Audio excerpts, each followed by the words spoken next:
Aaliyah Carter didn't just get a perfect score, she got accused in front of the entire class, no evidence, no hesitation. Just a cold voice saying, "You cheated." In seconds, her name was dragged, her future frozen, and the room turned into a courtroom. But what they didn't know, she was ready, because when Aaliyah demanded a public retest, she wasn't asking for a second chance. She was setting a trap for the truth to expose everyone who doubted her. Before we begin, tell us in the comments, where are you watching from today? And if you believe some heroes are willing to look guilty to save the innocent, this story is for you. Boston woke under a pale gray sky, the kind that pressed low over the city as if it carried the weight of unfinished stories. Cold autumn air moved through the campus of one of the nation's most prestigious technical universities, rustling golden leaves across stone pathways.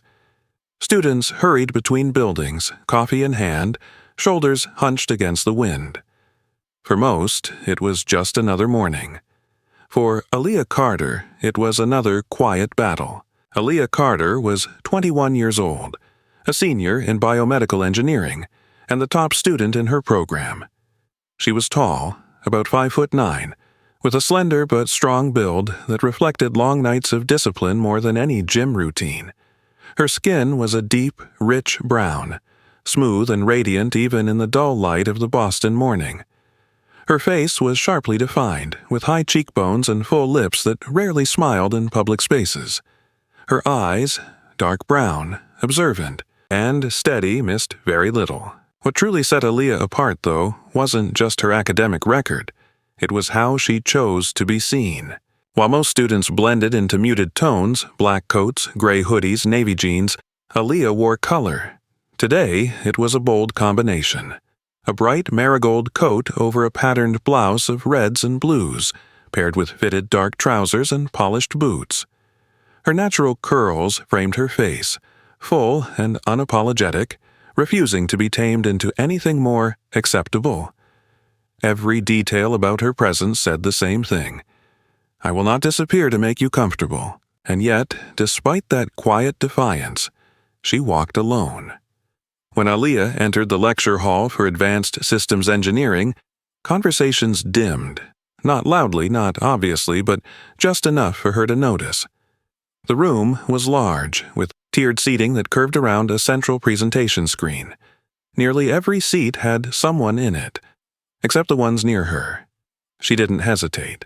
She never did. She moved to her usual spot near the center row, placed her bag down, and sat.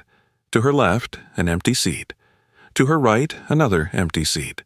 It had been that way for months. No one told others to avoid her. No official rule existed. But patterns didn't lie. No one partnered with her during group assignments. No one asked to review notes together.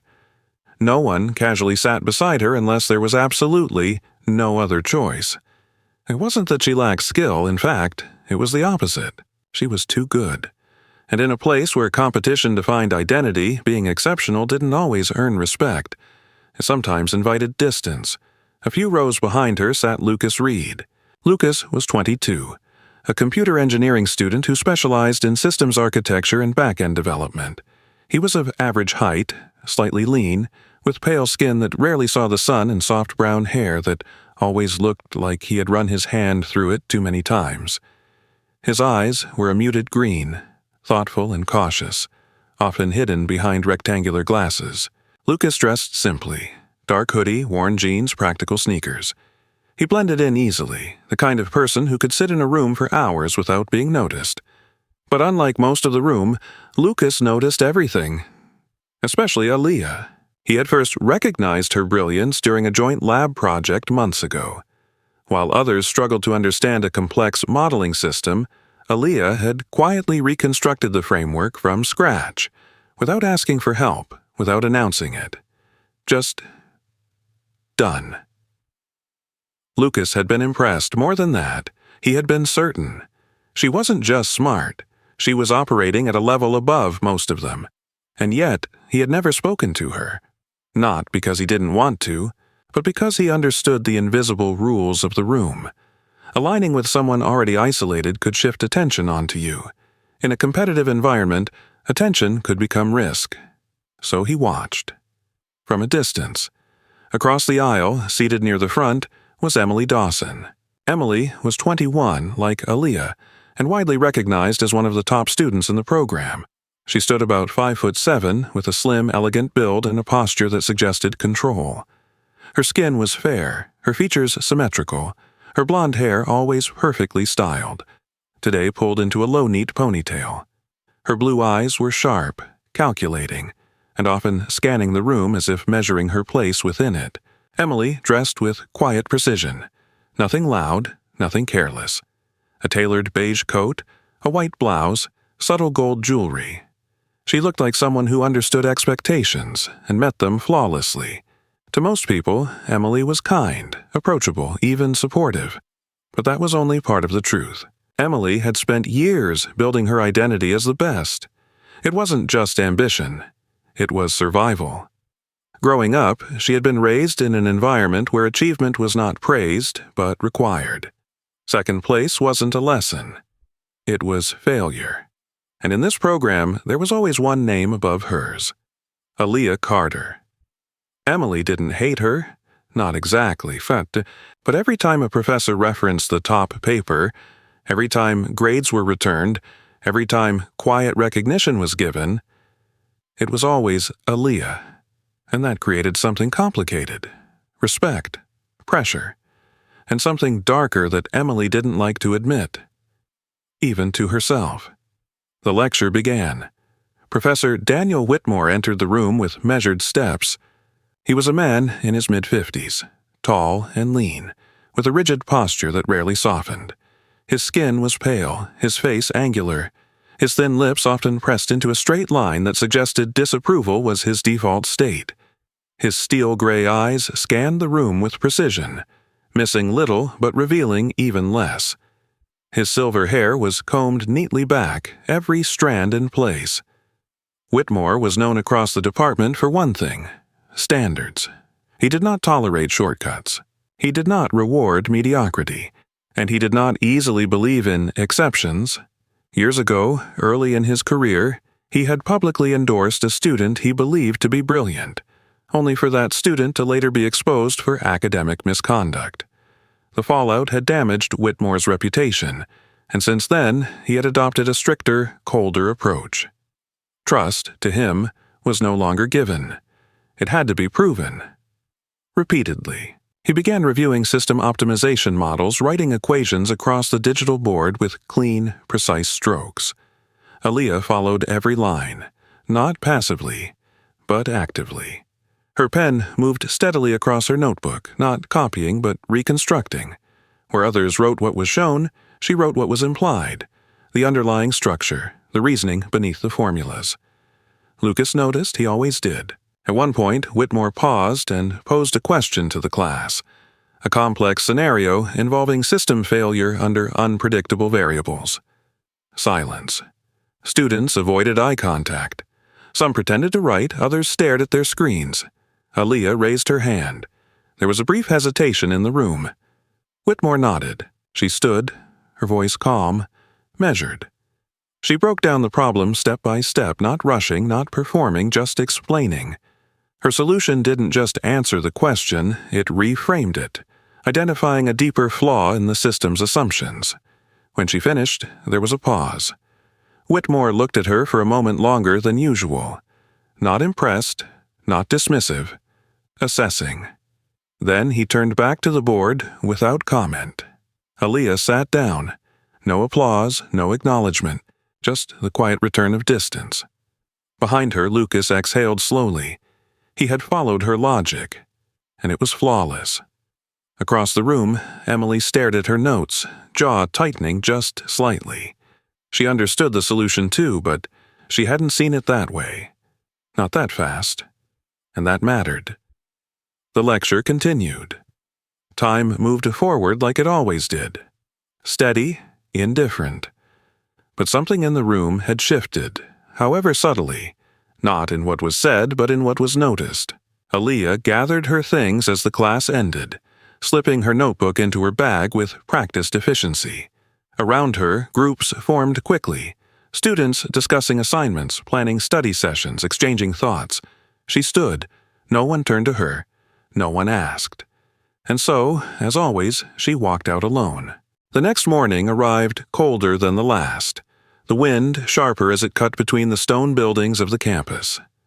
Boston seemed quieter, but inside the Advanced Systems lecture hall, something unspoken was already waiting.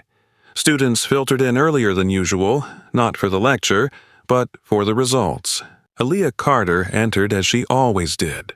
Alone, composed, unreadable. Her outfit today carried the same bold confidence. A deep emerald coat layered over a geometric patterned blouse, her curls framing her face like a crown she refused to lower. But if anyone had been watching closely, they might have noticed something subtle. Her steps slightly slower, her eyes more focused. Not nervous, anticipating. Because today, results would speak. She took her usual seat. The empty space beside her remained untouched. Behind her, Lucas Reed adjusted his glasses as he opened his laptop, though his attention wasn't on the screen. He had spent part of the night reviewing fragments of system behavior from the previous exam submission portal, not hacking, not intruding, but observing patterns the way he always did. Nothing had seemed out of place, but something about the atmosphere this morning felt off. Lucas wasn't the kind of person who trusted instincts easily, but he trusted patterns. And right now, the pattern felt unstable. Across the room, Emily Dawson sat upright, her posture flawless as always. She had arrived early, earlier than most, and had already checked the results board online before coming in. Her name. Second place. Again. Her expression hadn't changed when she saw it. She had closed the screen, taken a slow breath, and reminded herself of what she had always believed. Consistency mattered more than moments. But then she saw the name above hers, Aaliyah Carter, and the number beside it. Not 98, not 99, perfect. Emily didn't doubt Aaliyah's intelligence. She had seen enough to know the girl was exceptional. But perfection carried weight. It didn't just prove ability, it challenged expectation. And in an environment like this, anything that challenged expectation didn't pass quietly. It spread. The lecture hall filled. Conversations were quieter but sharper. Eyes moved more than usual, glancing, not openly but deliberately, toward the center row. Professor Daniel Whitmore entered exactly on time. He carried no visible notes, only a tablet in one hand. His expression was unchanged, controlled, distant, unreadable. But those who had studied under him long enough knew how to read the smallest shifts. Today, his silence lingered longer. He set the tablet on the podium, glanced once across the room, then activated the screen behind him. The results appeared. Names, scores, rankings. A wave of reaction passed through the room. Not loud, not explosive, but undeniable. It began with stillness, then small whispers, then sharper movements. At the top of the list, Aaliyah Carter, 100. For a moment, time held. Then the whispers began. 100. No way. That exam was brutal. Impossible! The words weren't shouted. They didn't need to be. They moved like currents, low, constant, spreading. Aaliyah didn't turn. She didn't look around. She simply stared at the screen, her face calm, her expression unchanged. But inside, something tightened. Not pride, not relief, recognition. She had expected this. Behind her, Lucas leaned forward slightly, eyes fixed on the screen. He knew how difficult that exam had been. He had struggled through parts of it himself, and he was one of the stronger students in computational modeling.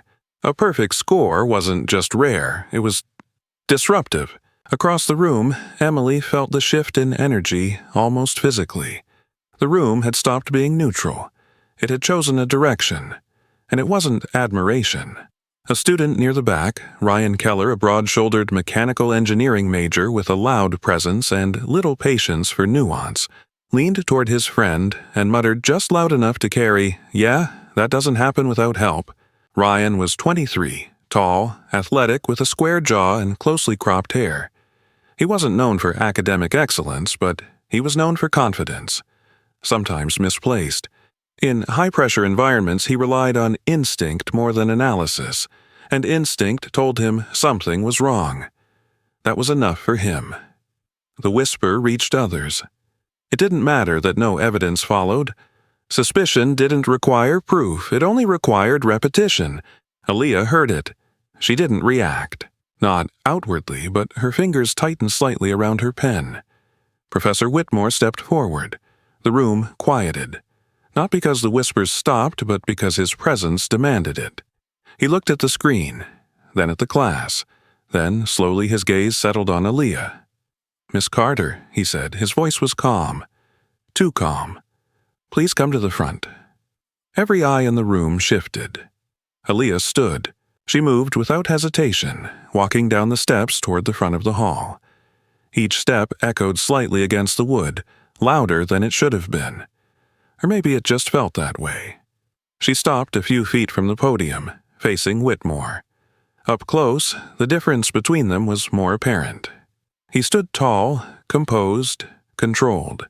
She stood just as steady, but there was something else in her posture. Not defiance, not fear. Clarity. Whitmore picked up a printed copy of her exam. "I have reviewed your submission," he began, his tone measured, precise. "Your solutions demonstrate a level of synthesis and abstraction that—" He paused briefly, choosing his words. "Exceeds the expected performance for this course." The room held its breath. Aaliyah said nothing. Whitmore continued. "In fact, certain portions of your work suggest access to frameworks not explicitly covered in our lectures. A small shift in the room, not loud, but enough." He looked directly at her. "Can you explain how you arrived at these results?" The question wasn't neutral.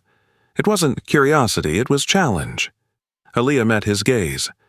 "I studied the underlying systems beyond the assigned material," she said calmly. "I built models based on external references and applied them to the exam structure." Her voice was steady, clear, no hesitation. Whitmore's expression did not change. "External references," he repeated. "During the exam?" "No," she replied. "Before." Another pause. The silence grew heavier. From the side rows, someone shifted. A chair creaked. A whisper started, then stopped. Whitmore lowered the paper slightly. "Miss Carter," he said, his voice cooler now. "The level of your work does not align with your prior in-class participation." That statement landed harder than the others, because it wasn't about the exam. It was about perception. Aaliyah didn't flinch. "I answer when I'm called," she said, "and I solve what's given."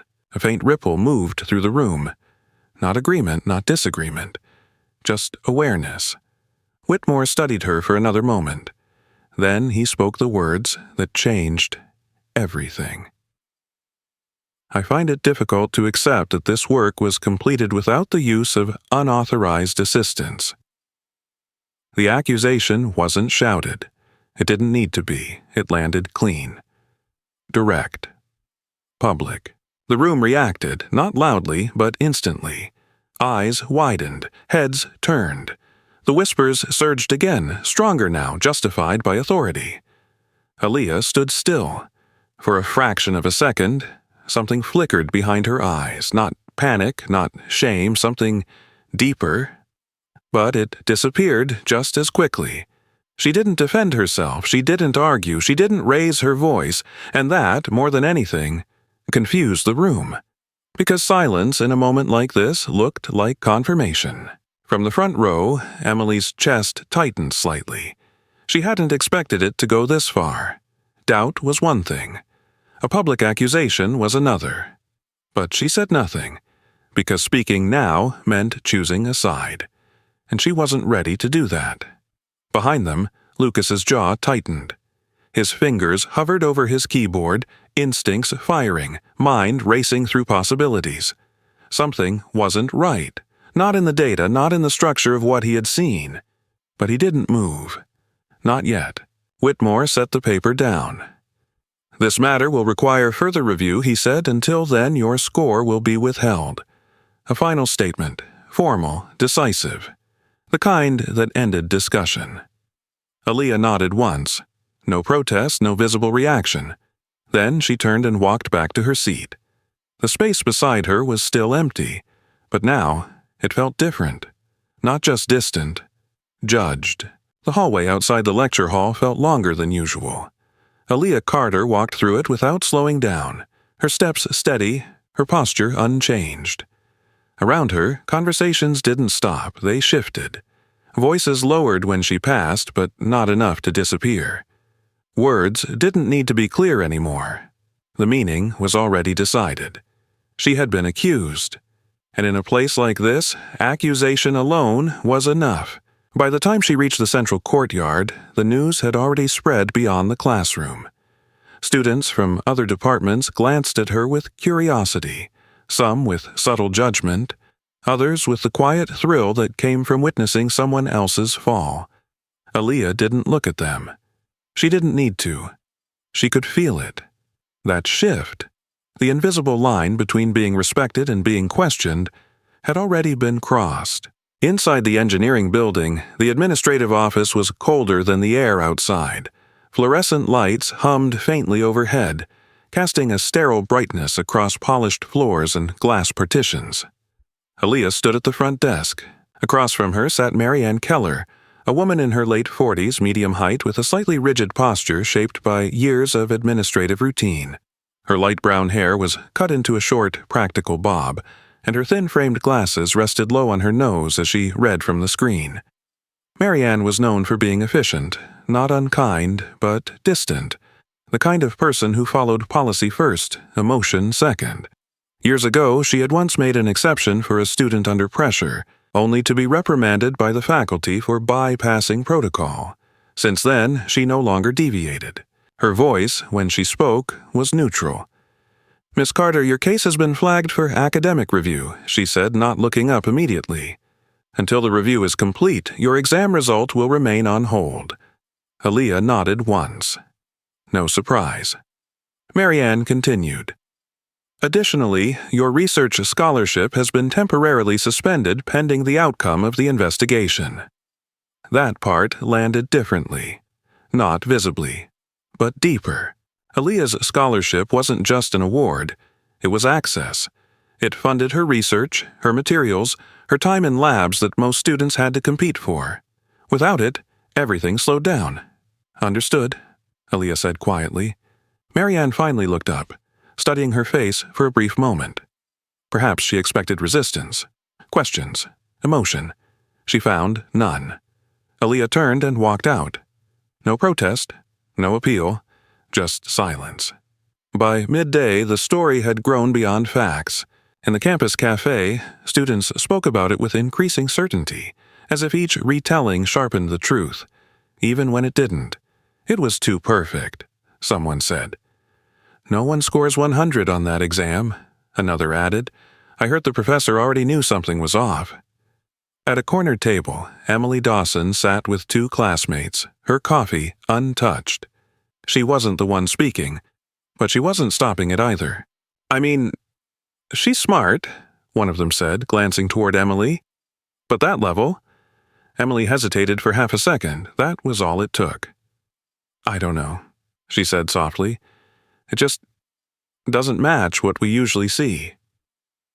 The sentence was careful, balanced. Not an accusation, but not a defense either. And in conversations like this, that was enough. The others nodded, taking her uncertainty as quiet validation. Emily looked down at her cup, her reflection faint in the dark surface. Something about the conversation didn't sit right, but she didn't interrupt it, because part of her, the part she didn't like to examine too closely, was still asking the same question. What if it's true? Across campus, in a quieter building where fewer students passed through, Lucas Reed sat in a dim computer lab, the glow of multiple monitors reflecting off his glasses. He hadn't gone to lunch. He hadn't spoken to anyone. Instead, he had opened the exam submission logs again. Lucas wasn't hacking. He wasn't bypassing security. Everything he accessed was within the boundaries of student-level permissions. but he knew how to read what others ignored.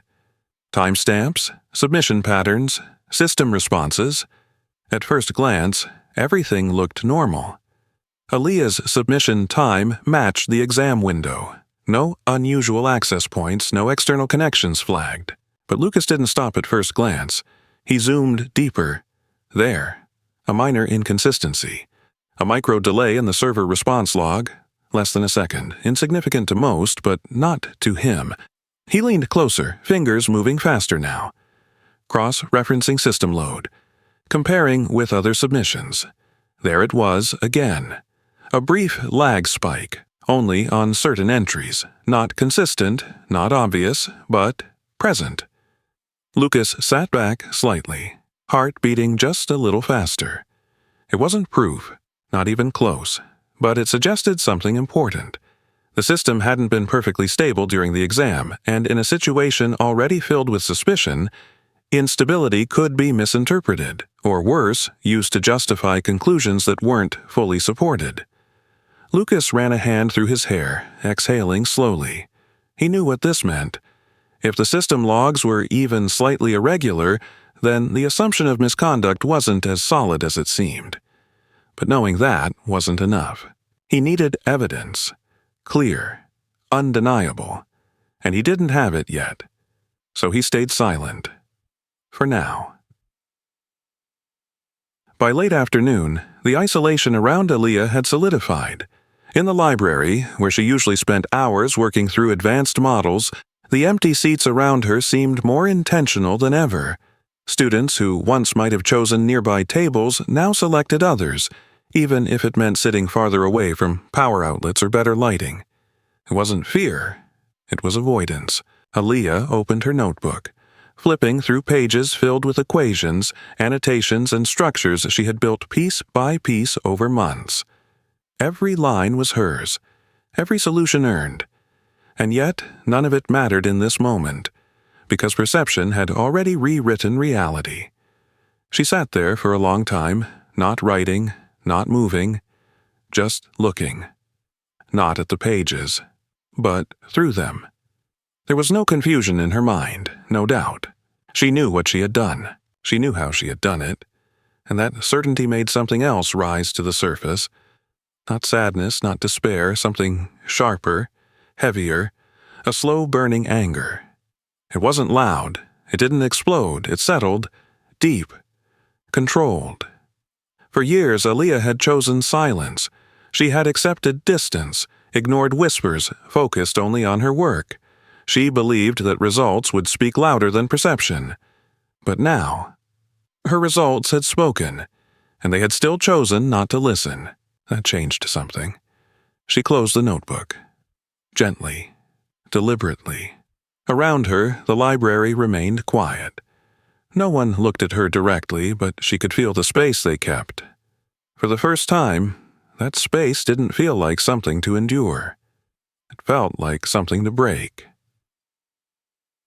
As evening approached, campus lights flickered on, casting long shadows across pathways now covered in fallen leaves.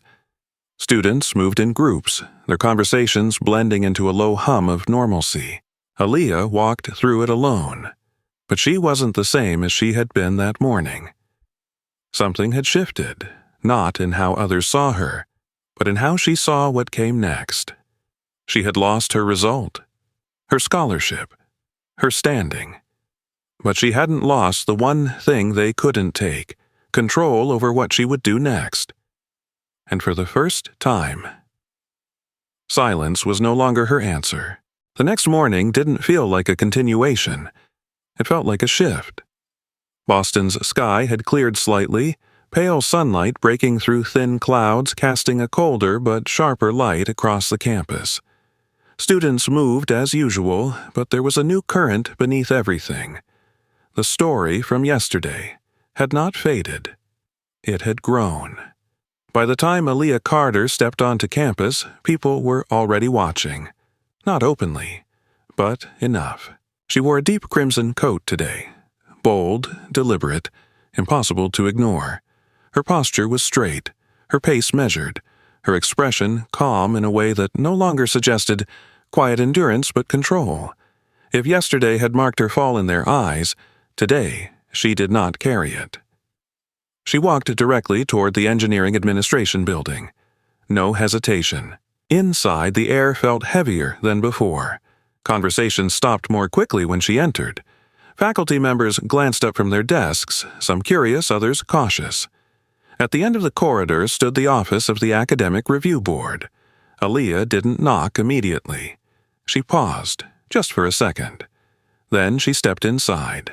The review room was larger than expected, designed more like a conference chamber than an office. A long, polished table stretched across the center, surrounded by high-backed chairs. Screens lined one wall, currently inactive, reflecting the room in faint, distorted images. Seated at the far end was Dr. Leonard Hayes, the Dean of Engineering. Dr. Hayes was a man in his early 60s, tall with a broad frame that had softened slightly with age. His skin carried a warm undertone, his silver hair thick but neatly trimmed. His presence wasn't intimidating in the traditional sense. It was controlled, deliberate. He spoke rarely, but when he did, people listened. Years ago, he had overseen a major academic reform after a public scandal involving false accusations against a student. Since then, he had become cautious, sometimes too cautious. Beside him sat Professor Whitmore, unchanged, still, watching. There were 2 other faculty members present, but they remained silent observers. Dr. Hayes folded his hands. "Miss Carter," he said, his voice calm but firm. "We were not expecting you." "I know," Aaliyah replied. She didn't sit, didn't wait to be invited. "I'm here to make a request." A brief silence followed, not dismissive, but alert. Dr. Hayes leaned back slightly. "Go on." Aaliyah met his gaze directly. "I want to retake the exam." Whitmore's expression didn't change, but something in his posture tightened. Dr. Hayes frowned slightly. "The matter is under review. A retest is not standard procedure." "I'm not asking for a standard procedure," Aaliyah said. Her voice remained steady. "I want a new exam, more difficult, created by the faculty." Now the room shifted. Subtly, but unmistakably. One of the faculty members exchanged a glance with another. Whitmore spoke. "And why?" he said, his tone cool. "Would we entertain such a request?" Aaliyah didn't hesitate. "Because you don't believe my result.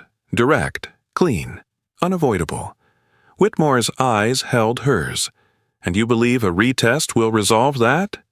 "I know it will." Silence stretched again, but this time it wasn't empty. It was charged. Dr. Hayes studied her carefully. "And how do you propose we conduct this retest?" Aaliyah took a single step forward. "In front of the full board," she said. "Faculty, students, anyone you want." That was the moment the atmosphere broke. Not loudly, but completely. One of the faculty members shifted in their chair. Another leaned forward, interest replacing skepticism. Whitmore's gaze sharpened. "You're asking for a public examination," he said. "Yes?" "On a more difficult test?" "Yes." "In real time?" "Yes." Each answer came without pause, without doubt.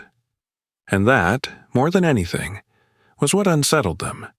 Because people who were uncertain hesitated. People who were bluffing over-explained. Aaliyah did neither. Dr. Hayes exhaled slowly, his fingers tapping once against the table. "This is highly irregular," he said. "I understand. And if you fail..." Aaliyah held his gaze. "Then you'll have your answer. No defense, no excuses, just consequence." Whitmore leaned back slightly, studying her in a new way now. Not as a suspect, but as something harder to define. A risk, or a possibility. Before anyone could respond further, the door behind Aaliyah opened. A woman stepped in, unannounced, Dr. Hannah Brooks. She was 48, tall and composed, with a lean, athletic frame that carried itself with quiet authority. Her skin was a deep brown, her features sharp and expressive, her eyes intelligent and alert. Her hair, short, natural, and streaked slightly with gray, framed her face with understated confidence. She wore a tailored navy suit, simple but precise with no unnecessary detail. Dr. Brooks had graduated from this very institution decades ago, earning recognition as one of its most brilliant minds before moving into advanced biomedical research. She was known for her work in adaptive systems modeling, complex, cutting-edge, and far beyond the level of most undergraduate programs. More importantly, she was known for not being easily impressed. "Am I interrupting?" she asked, her voice calm but carrying weight. Dr. Hayes straightened slightly. "Dr. Brooks, we weren't expecting—" "I heard," she said, glancing briefly toward Aaliyah. "Word travels fast." Her eyes lingered for a moment, not judgmental, not curious, evaluating. Then she turned to the table. "I assume this is about the exam." Whitmore spoke. "It is under review." "And she's asking for a retest," Brooks said, finishing the thought before he could. A brief pause, then, unexpectedly, "She should have it." The room went still. Whitmore's gaze snapped toward her. "On what basis?" Dr. Brooks didn't raise her voice. "On the basis that no student asks for a harder public examination unless they understand exactly what they're doing." Her eyes shifted back to Aaliyah, "And I'd like to see that." It wasn't support in the traditional sense. It was interest, but in a room like this, that was enough to change everything. Dr. Hayes considered this carefully. He looked from Brooks to Aaliyah, then back to Whitmore. The balance of the room had shifted, not in favor, but into possibility. Outside, news spread faster than any official decision. By the time Aaliyah stepped out of the building, students were already talking. A public retest. No way they allow that. If they do, it's going to be insane. In the courtyard, Emily Dawson stood among a small group, listening as the rumors reached her.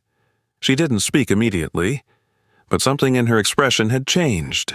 Not certainty, not doubt, something in between. If she's willing to do that.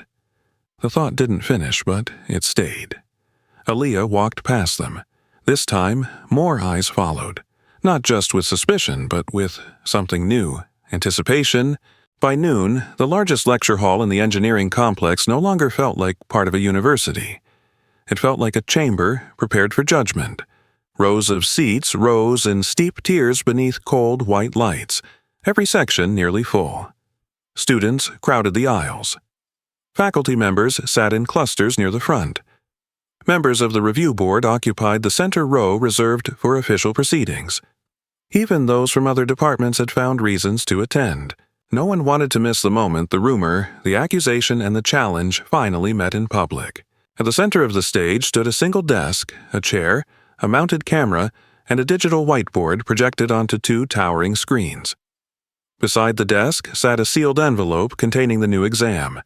It rested under the close watch of the faculty like evidence in a trial. Aaliyah Carter entered without spectacle, but the room reacted as if it had been waiting for a signal. Conversations broke apart into silence, then returned in smaller, sharper whispers.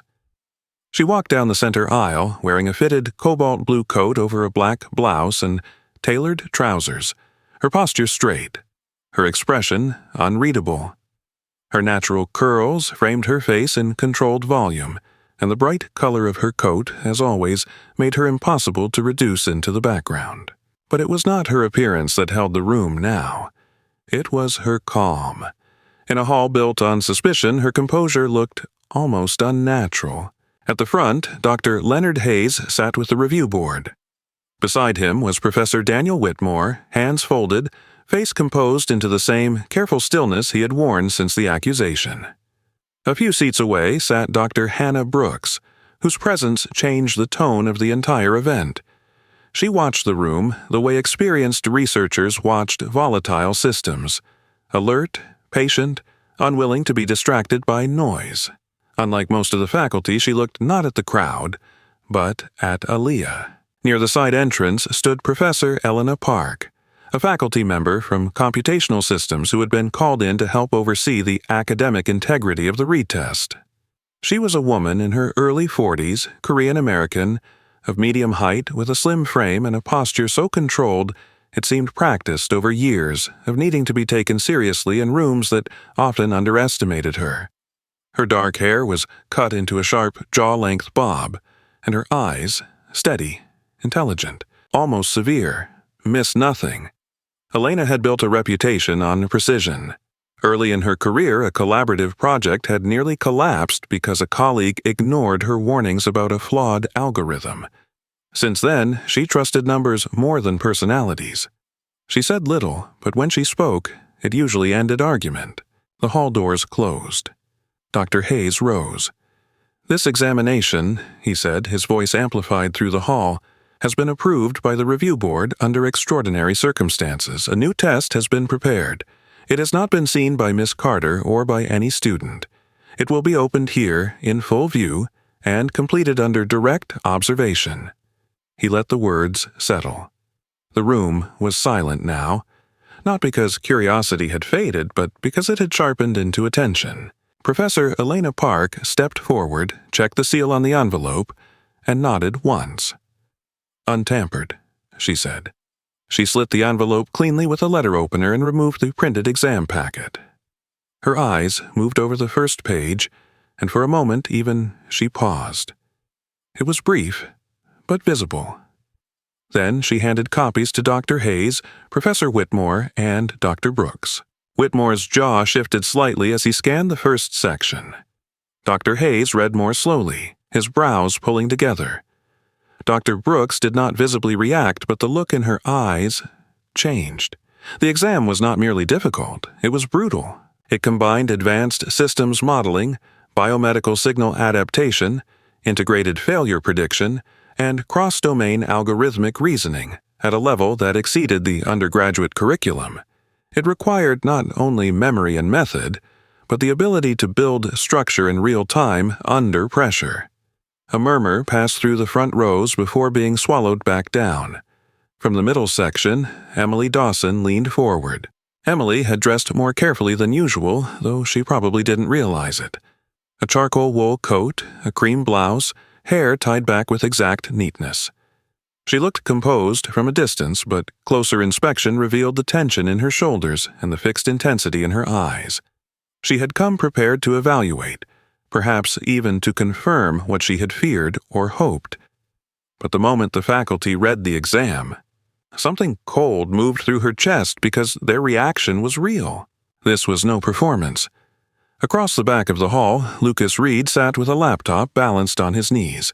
A second small device connected through a legal, live monitoring interface approved for the event. He looked even paler than usual under the overhead lighting, his brown hair slightly disordered, his glasses reflecting streams of data. He had positioned himself away from the center crowd on purpose. He didn't want attention. He wanted visibility. On the system, not on himself. A live record of the exam environment was now running through internal monitoring logs. Login states, camera stamps, timed submissions, network pings, digital whiteboard capture points. Lucas watched it all in real time, fingers hovering near the keyboard, but rarely touching it. His heart was still fixed on the inconsistency he had found in the previous system logs. If anything irregular happened today, he would see it. If nothing did, that mattered too. Aaliyah took her seat. Professor Park placed the exam packet in front of her. "You may begin," Dr. Hayes said.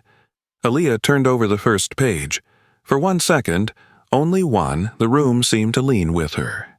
Then she began, not hurriedly, not with dramatic confidence.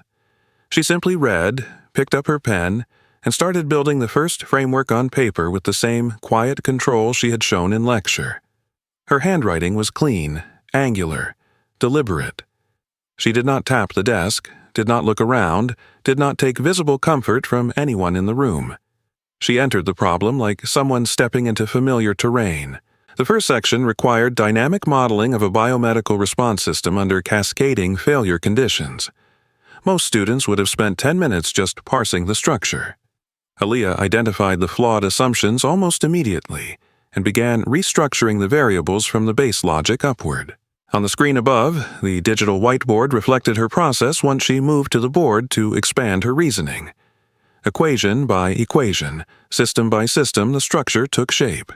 She didn't merely solve the visible problem. She exposed the architecture beneath it. The room changed with each line. At first, students watched for mistakes. Then they watched for hesitation. Then, slowly, they watched because they could no longer look away. Emily felt that shift more sharply than anyone. She followed the first problem on her own notepad, then the second, trying to keep pace, trying to reassure herself that she still belonged in the same conversation. But by the middle of the second section, she realized she was no longer matching Aaliyah's reasoning. She was translating it after the fact. That difference was devastating, not because Emily was unintelligent. She was highly capable, but because this was the first moment she saw the true scale of the distance she had refused to name. Aaliyah was not just better under pressure. She was operating in a range most of them had never reached. Emily lowered her pen. For the first time since this ordeal began, doubt turned inward. Not, could Aaliyah have cheated? But how long have I mistaken my competition for my understanding? On stage, Aaliyah reached the third section, a composite systems question so advanced that several faculty members exchanged glances. Professor Whitmore stared at the board with arms crossed tightly now, his expression still stern but no longer comfortably skeptical. Dr. Brooks watched without blinking, one hand resting near her mouth, not in anxiety, but in concentration. Professor Park had stopped annotating the faculty copy of the exam and was now simply following Aaliyah's method. At the back, Lucas's eyes flicked between the logs and the stage. The live system was clean. No unauthorized access, no irregular time signatures, no unexplained input anomalies. Everything being recorded now was stable, verifiable, precise. That should have relieved him. Instead, it sharpened what he already suspected about the earlier logs. If today's system was flawless, then the inconsistencies from the first exam mattered even more. Still, he said nothing. Not yet. Aaliyah continued. An hour passed. Then another. There were no dramatic flourishes, no visible emotional collapse, no triumph staged for the room. Only discipline. Each answer fed the next. Each solved structure made the next section possible. Her calm became the dominant force in the hall, stronger than rumor, stronger than expectation. The students who had come hoping to witness her fail now sat in an almost reverent silence. Even Ryan Keller, whose careless comment had helped ignite the early whispers, no longer leaned back with cynical confidence. He sat forward, elbows on knees, staring at the board as if the problem had stopped being about her and become about himself. Could he have done any of this? The answer was visible. No. Aaliyah stepped back from the board after completing the final framework of the exam's hardest systems chain. She reviewed the pages once, marked a correction so small most would not have noticed it, then returned to the desk and continued writing the final justification lines beneath her model. No one in the room moved much now.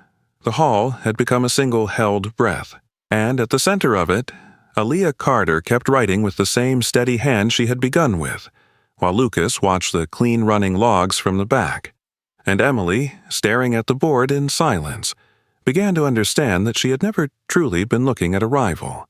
She had been looking at someone far beyond that. The final line of ink settled onto the page with no flourish, no hesitation, just completion. After nearly 3 hours, Aaliyah Carter set her pen down. The sound itself was soft, almost lost in the scale of the hall, but everyone heard it, not because it was loud, but because everything else had gone silent. The kind of silence that didn't belong to a classroom anymore. It belonged to a verdict waiting to be spoken. Aaliyah didn't look up immediately. She reviewed her work once more, her eyes moving steadily across the final section, checking not for doubt, but for precision. Then she closed the exam booklet, placed both hands lightly on the desk, and finally lifted her gaze. The room shifted. Not outwardly, but something changed. Dr. Leonard Hayes rose slowly from his seat. "Time?" he asked. Professor Elena Park glanced at the clock. 2 hours and 57 minutes. Dr. Hayes nodded once, then walked down toward the stage. He didn't rush. His steps were deliberate, measured, as if he understood that whatever happened next would define more than a single case. A staff member stepped forward to collect the exam, but Hayes lifted a hand. "I'll take it." He picked up the booklet himself. That alone carried weight. A murmur rippled through the front rows before fading again into silence. Hayes returned to the center table and opened the exam. At first he read quietly, turning one page, then another. Professor Whitmore leaned slightly forward, eyes following the structure of the answers from where he sat. Dr. Brooks remained still, her gaze fixed not on the paper, but on Hayes's reaction. The first few minutes passed slowly. Then something changed, not in what was said, but in how Hayes read. His posture shifted, not dramatically, but enough. His shoulders straightened. His fingers paused longer at certain sections. Once, he went back a page, then forward again. Across from him, Professor Park stepped closer, her sharp eyes scanning over his shoulder. She said nothing, but the tightening of her jaw was noticeable. Whitmore reached for his own copy of the exam, flipping to the first section and tracing through Aaliyah's solution. His expression did not soften, but it lost something. Certainty. Minutes passed. The room remained silent, but the tension grew heavier, denser, pressing into every corner. At the back of the hall, Lucas Reed stared at his screen. The system logs were still running clean. No anomalies, no irregular entries. Everything from the current exam was exactly as it should be. Stable, consistent, verifiable. Lucas exhaled slowly. Then he opened a second window. The archived logs from the original exam, he had already reviewed them dozens of times. But now, something felt different. Because now, he had something to compare them to. His eyes moved quickly, scanning timestamps, system response intervals, packet delays. And there it was again, the same inconsistency he had seen before. A delay, not random, not repeated across all entries, only certain ones. He pulled up both sets of logs side by side. Current exam, clean. Original exam, micro-lag spikes. Lucas leaned closer, heart rate increasing. He cross-referenced server load metrics, then input buffering behavior, then timing inconsistencies between user submission and server acknowledgement. It clicked, not cheating, misinterpretation. The system had briefly desynchronized during peak load, creating irregular timing markers that could appear as external interference when viewed without context. Lucas sat back. For a second, he didn't move. Then he did something he hadn't done before. He stood up. At the front of the hall, Dr. Hayes closed the final page. He didn't speak immediately. He looked up. His eyes moved across the room, then settled on Aaliyah. There was no hesitation now, no uncertainty. When he spoke, his voice carried clearly through the hall. Perfect. The word landed heavier than anything that had come before. Not loud, but absolute. A wave moved through the room. Not explosive, not chaotic, but undeniable. Students leaned forward, some whispered, others simply stared. Professor Whitmore did not move. His hands remained folded, but his gaze dropped briefly to the table in front of him. For the first time since this began, he had no words. Dr. Hayes continued. There are no errors, no inconsistencies. The level of reasoning demonstrated here exceeds the expectations of this course. He paused. Significantly, the silence that followed wasn't empty anymore. It was shifting, rewriting. At that moment, Lucas reached the lower aisle. He hesitated only once, then stepped forward. "Dr. Hayes," he said. His voice wasn't loud, but it carried. Every head turned. Lucas Reed stood there, slightly hunched, laptop in hand, his expression focused but not confident in the traditional sense. He wasn't someone who commanded attention easily, but right now, he had it. Hayes looked at him. "Yes?" Lucas swallowed once. I have something you need to see." There was a brief hesitation in the room, not from doubt, but from surprise. Professor Park stepped forward slightly. "What is it?" Lucas walked closer, placing the laptop on the edge of the faculty table. His hands moved quickly now, not nervously, but with purpose. "These are the system logs from both exams," he said. "The original and today's." Whitmore's eyes narrowed slightly. Lucas continued. "Today's system is stable, clean, no anomalies, but the original exam—" He pointed to the screen. "There were micro-lag spikes in the server response times." Professor Park leaned in. Lucas highlighted the data. These delays created irregular timestamp markers between input and server acknowledgement. If you analyze them without accounting for server load variation, they can look like external interference. He paused, then said it clearly. It wasn't cheating. Silence. Absolute. Professor Park's eyes moved quickly across the data. Then she looked at Hayes. "It's consistent," she said. "These patterns align with temporary server desynchronization, not user manipulation." Dr. Hayes turned slightly toward Whitmore. Whitmore didn't respond, didn't argue, didn't defend. He simply sat there, the weight of the moment settling around him. Across the room, Emily Dawson felt something shift inside her. Sharp, undeniable. She stood. The movement surprised even herself. All eyes turned again. Emily stepped forward slightly, her posture still controlled, but her expression no longer perfectly composed. There was something else there now. Honesty? She began, then steadied her voice. "I didn't accuse her directly." A pause, but I didn't stop it either. Her eyes moved toward Aaliyah. "I let people believe it," she said, "because it was easier than questioning what I didn't understand." The words weren't dramatic, but they were real. And in that room, reality had finally replaced assumption. Aaliyah stood where she had been the entire time. Calm, still, but no longer alone in the space she occupied. Dr. Hayes straightened. "The review board will formally reinstate Miss Carter's result," he said, "effective immediately." Another pause. "And her scholarship." The room exhaled. Not all at once, but enough. Professor Whitmore finally moved.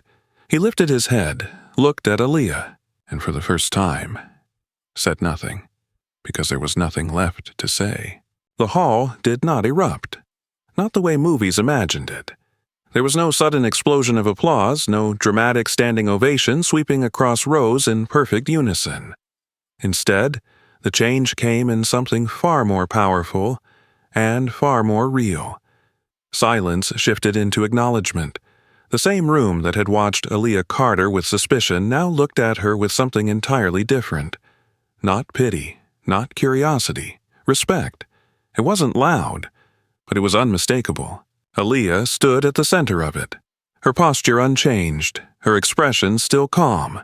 But inside, something had settled, not triumph, not relief, but a quiet certainty. The kind that didn't need validation anymore because it had already been proven. Dr. Leonard Hayes remained at the front of the room, his voice steady as he continued formal proceedings. "Effective immediately," he said, "Miss Carter's academic record will be fully restored. Her score will stand as recorded, and her research scholarship will be reinstated without condition."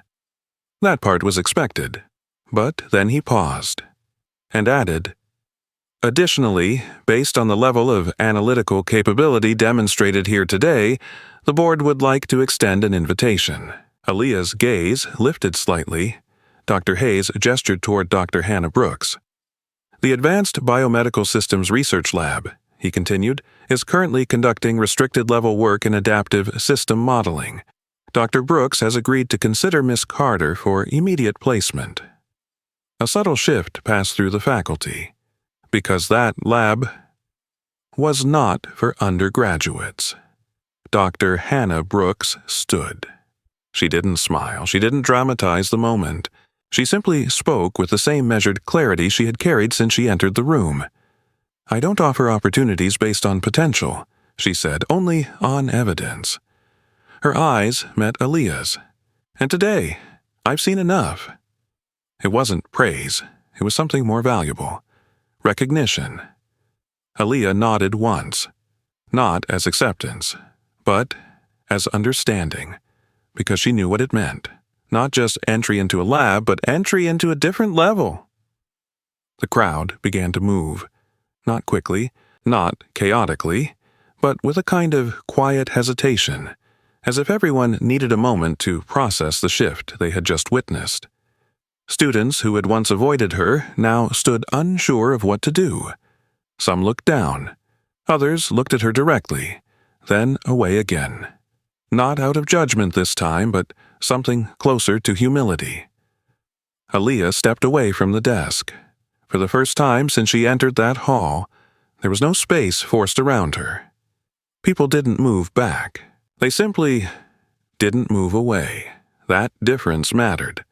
As she walked down the aisle, the distance that had once followed her was gone. Not filled with noise, but with presence. Near the lower rows, Emily Dawson stood still, her hands lightly clasped in front of her. She had not moved since she spoke earlier. Her expression was no longer composed in the practiced way it had been before. There was something else there now. Clarity and something harder. Acceptance. When Aaliyah approached, Emily took a step forward, not hesitant, but deliberate. "I was wrong," she said, no qualifiers, no excuses. Her voice was steady but softer than before, not from weakness, but from honesty. "I told myself I was being objective," she continued. "But I wasn't. I let doubt speak louder than understanding." A brief pause, then she added, "I'm sorry." The words landed simply, without performance, without expectation. Aaliyah looked at her. Not long. Not intensely, just enough. Then she nodded once. Not forgiving, not rejecting, just acknowledging. Emily exhaled quietly. There was one more thing. "If you're open to it," Emily said, her voice slightly tighter now, "I'd like to work with you. On research." That sentence mattered more than the apology, because it meant something deeper. Recognition, not of equality, but of difference, and willingness to learn from it. Aaliyah didn't answer immediately. She studied Emily, not her words, but her posture, her tone, the absence of defensiveness. Then she said, "We'll see." It wasn't acceptance, but it wasn't dismissal either, and for Emily, that was enough. At the back of the hall, Lucas Reed stood uncertainly near the aisle, his laptop still in hand, though the screen had gone dim. The crowd was beginning to thin now, conversations rising again, but different from before, less speculation, more reflection. Lucas watched Aaliyah as she moved through the space that had once kept her apart. For a moment he almost turned away, because this, approaching her now, after everything, felt different, more visible, more exposed. But then he remembered the moment in the logs, the decision to stand, and he stepped forward. "Aaliyah," he said. His voice was quieter than Emily's had been, less certain in tone but no less sincere. She turned. Lucas Reed stood in front of her, average height, slightly hunched posture, his hands awkwardly adjusting the strap of his laptop bag. Up close, his features were softer than most would expect, his green eyes thoughtful, his expression more analytical than emotional. He wasn't someone who naturally commanded space, but he had taken it when it mattered. "I'm Lucas," he said unnecessarily. Aaliyah didn't interrupt. "I saw the system issue," he continued, "before today. I just didn't have enough to prove it yet."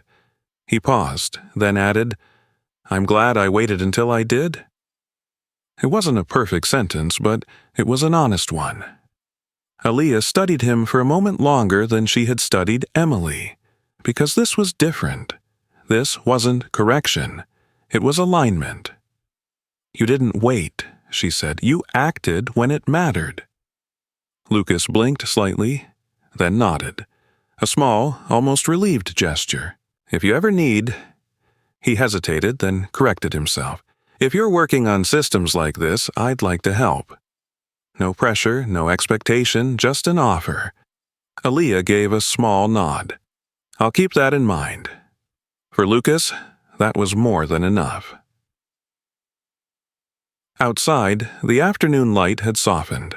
The sky, once gray and heavy, had cleared into a pale blue, streaked with thin clouds that drifted slowly across the horizon. The wind had eased, carrying fewer leaves now, as if even the season had decided to settle. Aaliyah stepped out of the building. This time, no one turned away. Students who passed her looked directly at her. Some nodded. Others simply held her gaze for a second longer than before. There were no whispers, no laughter, no distance, just acknowledgement, the kind that didn't need words. She walked down the steps into the courtyard. For the first time since she arrived on this campus, she was not walking alone. Not because people surrounded her, but because the space around her no longer rejected her presence. And that changed everything. She paused briefly at the edge of the pathway, looking out across the campus that had once felt like something to endure. Now, it felt like something to claim. Not loudly, not forcefully, but completely. Because the truth didn't need to fight anymore. It had already been seen. This story reminds us that truth does not need to be loud to be powerful. In everyday life, we often judge too quickly based on what we see on the surface. We listen to rumors, we follow the crowd, and sometimes we stay silent when we should speak up. Aaliyah's journey teaches us that real strength is not in arguing with the world, but in proving your worth through patience, discipline, and integrity. In your daily life, take a moment before you judge someone. Choose understanding over assumption. Support people who stand alone because you never know the strength they carry. And if you are the one being doubted, do not break. Let your actions speak, let your work shine, and trust that truth will find its way. We also have to be honest with ourselves. Like Emily, many of us have stayed quiet when we should have done what is right. Like Lucas, sometimes we hesitate even when we see the truth. This story calls us to be better, to be braver, to stand on the side of truth even when it is uncomfortable. If this story touched you, share it with someone who needs to hear this message today. Leave a comment and tell us where you are watching from, and what lesson stayed with you the most. Subscribe to the channel so you do not miss more stories that inspire strength, fairness, and courage. May God bless you and your family, give you wisdom, strength, and peace in every situation you face.